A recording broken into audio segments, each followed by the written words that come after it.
I'm not even going to record an intro. Let's just get into it. The 14th queen is Cynthia Lee Fontaine, which means I was right and everyone else was wrong. I'm just kidding. That was the worst kept secret in the world. I'm neither happy nor disappointed with that because I'm pretty sure if Cynthia is not taking anyone's place, it was either Cynthia or 13 Queens. It wasn't really going to be like someone else. And I don't really get the hate that she's getting right now. She didn't do anything wrong. She got a phone call and she said yes.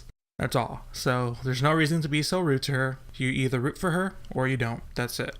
Back in the workroom after the reveal, the queens were a bit bitter, basically saying, I don't want you here, but they said it with a smile. Which is fair for them. They're in a competition. They're able to be a bit upset if there's another person to deal with now. But I like that Cynthia kind of brushed that off and just said she was ready to compete. Because if you remember me back in the Meet the Queens, I was really not happy that a lot of the queens said they weren't competitive. And I was not happy with that. I mean, you need to be competitive. This is a competition. You have to compete and be competitive in a competition. That's why I like James when I first saw her, because she was the only one that said that she was competitive. But I guess that didn't really work out so well. The next day, Lisa Kudrow shows up, and as quickly as she arrives, she leaves. Alright, okay, that was kind of pointless. A bit awkward too. Ru tells the girls that their next challenge is cheerleading, which could end up being amazing or terrible. And by terrible, I mean someone could get hurt, which the sadistic, horrible side of myself says, I want that to happen. Because if you guys remember back in like season 6, there was a thread on Reddit that was like, this is what happens throughout the Drag Race season 6. And one of them was Bianca Del Rio. Hope you heard that. One of them was Bianca Del Rio broken ankle during a dance challenge and left very early in the competition. And I like to think about the alternative universe where that happened and Laganja Stranja won. We're living in the wrong timeline, guys. Ru makes Nina and Cynthia team captains, Nina for winning the pageant last week, and Cynthia for returning to the race. And Valentina is picked last, and they try to make that a thing, but it's like, someone has to be picked last. It's not that big of a deal. Nina's team is assigning roles, and the group decides that James should have the floozy role. Alexis wants it, but the team convinces her that she could do the snoozy role. And she's like, you're right. I'm a naturalist. I can do anything. I could do your role. That's not what she said verbatim, but it was pretty close, actually. And if that wasn't a setup for failure, I don't know what is. If this were any other show, she would have been in the bottom 2. That would be the only reason they showed that for her, because everyone was convinced that she was going home, because this was part of one of the 2-second previews that they posted before the episode aired. I'm recording this at the wrong time. The world's ending outside. It's a mess.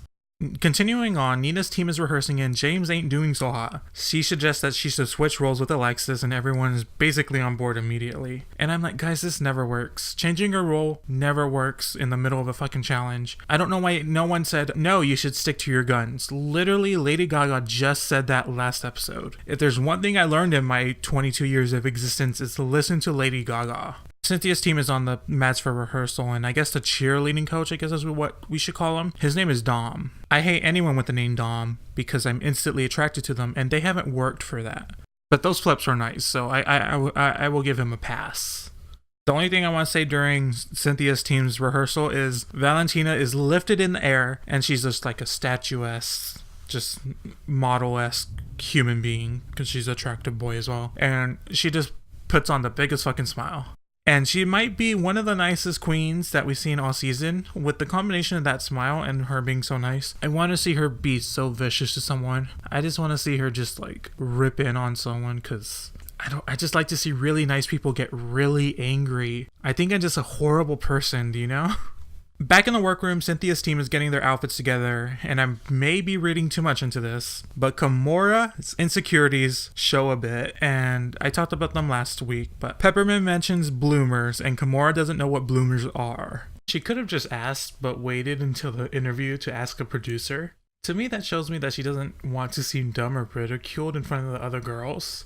And not asking made her seem more dumb for us at home. Granted, Gia Gunn did the exact same thing and asked a lot of questions, and the viewers ripped her apart. So I can see why Kamora didn't really want to ask anybody anything. Back on the mats with Nina's team, they're lifting this delicate 50-year-old gay British man in the air, and I am concerned if she falls, it's gonna be like Humpty Dumpty. We will never put her back together again.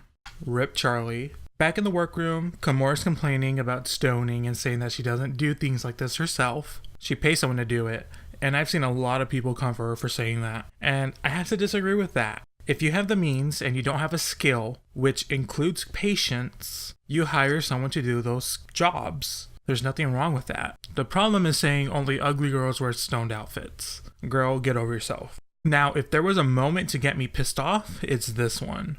Elimination day, the girls are getting ready, and Aja notices Valentina's Guadalupe candle. Now, Aja ain't being disrespectful.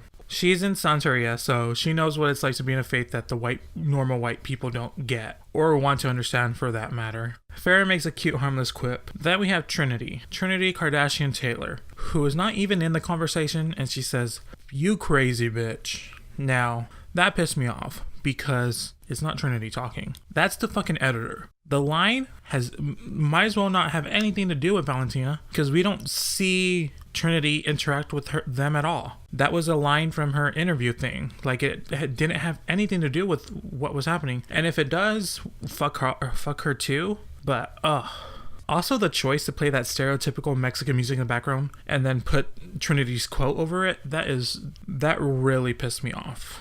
From there, oh girl, I'm still heated. From there we have two kind of serious convos. Peppermint talks about being on the cheer squad in high school and getting attacked. And from there, she learned that she had a large support system. It's sad that it takes a situation like that for you to realize something like that. But she seemed happy with what happened from that anyways. And then from there, we have Trinity talking to Cynthia about how she has had family members, I don't know if they're friends or like relatives, who have had cancer and have passed away, and how strong Cynthia is for fighting through her cancer. And that was touching, and I'm really glad we had that moment. Now it's time, the main stage, and the montage now has screens and sliders. It's all kind of production and nib knobs and everything. It looks good. And Rue looked especially gorgeous. I was trying to figure out why I was so captivated by her, and I think it's the hair. I think this might be the lowest hair she's ever had. Usually it's like so high, it's usually through the roof, but it was very not this time. Now onto the challenge. Can I just say every single girl turned it? I don't care if there was a busted cartwheel or a tipsy tumble. That was some hard shit. And I couldn't have done that in a million years. So props to every single one of them. The girls that I noticed the most were Shay, Eureka, Cynthia, and Valentina, because they turned it. Shay was either constantly in the air, being lifted, or doing a cartwheel and a split. It was everything. Valentina never stopped smiling. She was in character all the time. Her expressions were so big and radiant, and she tumbled all over that mat. That was good. I noticed Cynthia the most when she got lifted in the air, and she did a certain like seesaw move where she was lifted up and then she fell forward and then she popped up right back and then she fell backward and she popped up right back. It was good. That didn't look easy, but everything everyone did really came together and they all looked so good. Now on to the best part of the show. I think we can all agree on that. The runway. Category is white party realness. So all white looks. Now I'm not Raja and Raven. I don't have that eye, that special eye for fashion. But if you watch them, they agreed with me. Well, Raja agreed with me if you watch Fashion Photo Review. Me and Raja are on the same wavelengths. Raven, me, not so much. Probably because I said Tyra deserved to win season 2. But that's besides the point. First up, Nino by Nina Brown. She looks so good. It was not the most exciting outfit, but it looks damn good on her. There's no denying that. One thing I'm worried about her in the future is that breastplate. We've seen it a lot, and it would be nice to have like that area open, like her chest and neck area. But besides that, her makeup is also good. I didn't even realize that headband was painted on. I thought it was an actual headband. And secondly, those white eyebrows can look so bad, and I've seen a lot of girls do it bad, but she did it right. Speaking of those white eyebrows, Alexis Michelle, her makeup was off. She had those white eyebrows, and she also had white lips, and they just didn't look good on her. It kind of cheapened her entire look, and she has a really nice dress, but it just cheapened it. But those nails, those long ass nails were everything. Those are like, you don't need a switchblade. Those nails are your switchblade kind of nails. I originally didn't like her hair, but seeing it again, I really enjoy it. Shea Coulee, she looked good. The one problem I have is the hair. It's kind of a Barbarella with a pompadour, but a pompadour that was too scared to go there, so it's just sitting right now. It kind of reminds me of Derek Barry's hair from the second episode of season 8, but Derek did it better. Also, Kate from the B-52s did it better on the judges panel. But besides that, her look is perfect. Charlie hides. Now, this is the one look from the thumbnails of whatever the super trailer was. Like I said before, I avoided all the trailers before the season started, and this was the only look I saw prior. In the thumbnail, I thought the fur on the hood was part of her hair. It made her look like a poodle. But actually seeing it, it's gorgeous. One of the best looks of the night. Sasha Velour has a beautiful look. For some reason, it reminds me of Glenn Close as Cruella de Vil. Like she's a mean bitch, I guess what she wants. It's kind of that feel for me. Aja, when she first rounded the corner, I was feeling it, but then she took off her mask, and I was no longer feeling it. She just really needs to work on her mug, because I'm just not a fan of her makeup at all. Also, that wig was kind of razzled a bit with her story of her being like captured in silence from the Illuminati. It makes sense. It doesn't look good, but it makes sense. That dress was right though. That was a good dress. Also, she just like walked straight off the runway. She didn't even stop and post. Like she needs to live in the moment and not run. James Mansfield, gorgeous, completely amazing. She looked so good. She really reminded me of Jennifer Coolidge tonight. She was giving me that. And there's really nothing I can fault her on. She looked so good. Cynthia Lee Fontaine's dress was it was alright, but it didn't like blow my mind. Also, I didn't dislike it, so it's just kind of nothing to say about it. Pheromone. Bitch comes out in a Vegas showgirl look that she should have worn last week. It's really good. It's also dressy and completely shows her ass. Props to you, mama. Next is Valentina.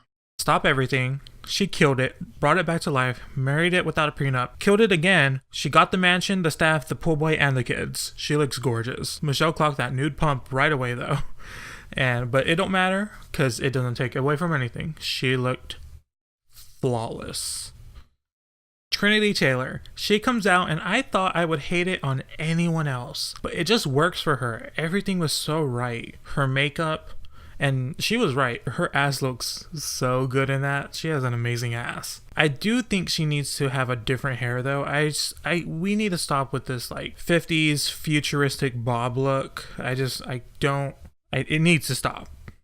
Kimora Black. This look is the all-white version of what Trinity wore during her entrance look from the first episode, and I hated that piece of shit. So I hate this piece of shit. It's wrong. It's wrong. All of it. The stoning on the hat. The stoning on the hat is even wrong. Wait a minute. Did this bitch wear a stone hat on her own accord? She said earlier that the ugly... She said earlier about the ugly girls wearing stone shit, and then she wears it. Girl, she needs to get her story straight. I don't know what's wrong with her, but it was wrong. Peppermint. She is wearing an Elvis-inspired look, and that's great, but she's worn a lot of these coats, like these coat dresses that are opened, and it's just... We've seen a lot of them, and y'all know this is my girl. Like, I'm team Peppermint, but she needs to do it right. And besides the whole coat thing, she's wearing too many necklaces. She should have just stuck to the pearls, and that would have been fine. And she's also wearing a hair exactly like Alexis, but Alexis did it better than Peppermint did, and I'm really saddened by that. I think to get like all together it looks good, but when I examine it on its own, I do not like it. Eureka. Her tits are major. I need them photographed and framed in my house. That's how good they are. And bitch is wearing pants. She is in pants. Thank you, girl. You are doing it. The one thing I didn't like is the braid tower to the candle fire sculpture on her head. I don't really enjoy those wigs. I know other people don't enjoy those wigs. So I just want to see her in something different than those sculptured wigs. Now, every week I say what I would wear if I were in the competition, which would never happen, but I'm just a big nerd and this is fun, so why not do it? Also, it's imaginary. I'm at my birth weight and I have unlimited resources when I'm talking about this. What I would wear is the dress that Diana Madison wore at the Oscars. I'll link it in the description. It's this beautiful white exposed shoulder dress that cascades on the floor. It's gorgeous. Now, to make it my own, I will have this fascinator on my head that looks like a paint can that's fallen on my head. And there's paint pouring down on the side of my face and onto the dress, coating the dress in paint, preferably pink and blue paint. I don't know why there's two colors in one can, but it will look good, okay? So that's what I would do. And like also if I could just like have it some mechanical way where as I walk it just leaves paint behind, not actual paint, like sculptured rubber that's on the dress and my face. You know, that's what I want. I don't want it real paint. I want like fake looking real paint. So that's what I would wear. Okay, away from my delusions, Rue announces Cynthia, Farrah, Aja, Eureka, Nina, Alexis, Sasha, and Peppermint as safe. Probably should have just done the opposite girls, but I already wrote it down. Do I agree with that? Yeah, I could have had Eureka instead of Trinity, but not mad Trinity was at the top because she did well. In Untucked, the girls start discussing Nina a bit because she's a bit insecure and gets in her head a lot, which we saw last week during Untucked before Gaga rudely interrupted her. I hope she gets past this because she's like one of the fiercest queens ever. And like the only thing stopping her is herself, so I really hope she gets out of that. The unsafe girls go back and Kimora, James, and Charlie are going through it, which was the entirety of Untucked, was like just them not like feeling themselves. So it was mainly sister bonding time and then 3 bitches shaking in their boots. And Charlie got a bit snappy and that wasn't cute. And I didn't really like seeing that from her. Back on the main stage, Rue announces Valentina as the winner, which was very much deserved. I'm very happy for her. And Shay, Trinity, and Charlie as safe, which means James and Kimora are going to do the lip sync in the first lip sync of the season. Do I agree with that? I do. I didn't think that was going to be the outcome. I thought it was going to be Charlie and James in the bottom 2, and they were going to keep Kimora. But I'm happy it turned out how I wanted to and not what I thought they were going to do. So the lip sync itself was to Love Shack by the B-52s, and most people were underwhelmed. I'm sorry this was not a split death drop jump off the stage song. They both did it right. Was it the best lip sync ever? No. Did it deserve a double elimination? No. They each did good, which brings me on to the next point. People are livid that Kimora didn't get eliminated. They think James was unrightfully sent home, which is a fair opinion. You can have that. I think it was a close lip sync. I assumed Kimora was going to win when the song went bang, bang, bang, and Kimora had her hands in the shape of a gun, which used those ugly gold gloves to her advantage because it wouldn't have looked so good if they were white like everyone wanted. Anyways, hands in the shape of a gun, and she moved it to the beat just right. That was the moment when I knew she snatched it.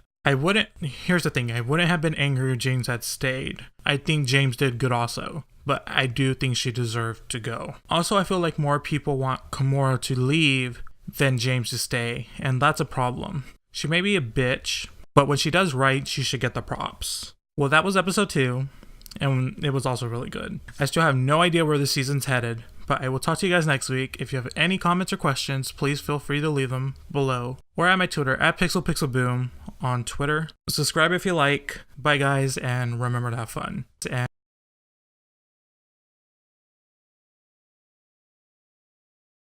save yourself from elimination! No! No! No! Come back. They're about to... Okay. The first